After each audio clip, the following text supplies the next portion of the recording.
Majority of the time when I meet new Hmong people, they don't think I'm Hmong. And when I tell them I am Hmong, they end up speaking Hmong to me at some point. It's embarrassing because half the time I can't understand what they're saying to me, and I just say yeah and I laugh a little bit. The fact that I can't speak Hmong fluently makes me feel like I'm missing a part of my identity. So in my first 2 years at the University of Minnesota, I struggled to get involved with student groups because after being exposed to so many other students, I realized I didn't know who I was. I blamed it on a lot of things. I made excuses such as saying that I grew up surrounded only by white kids.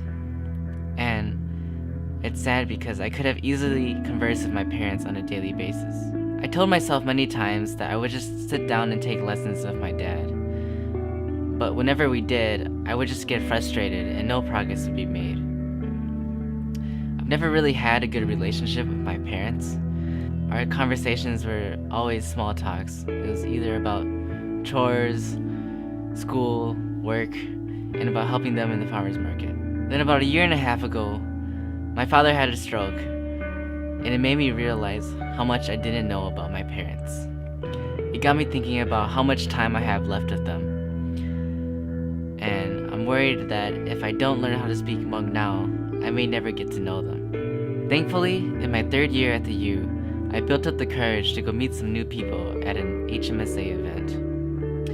I never thought that I would meet my girlfriend there and end up being on the board at the end of the year, and with such amazing individuals too. They've taught me so much. I'm confident I'm on the right path now, and now that I'm taking Hmong class, I'm gaining the tools I need to learn about my parents and learn about the Hmong history. I, along with many others, am concerned about the preservation of Hmong history. I want to make a dent in that problem, and my first step will be to interview my parents on a one-on-one basis without the need of a translator.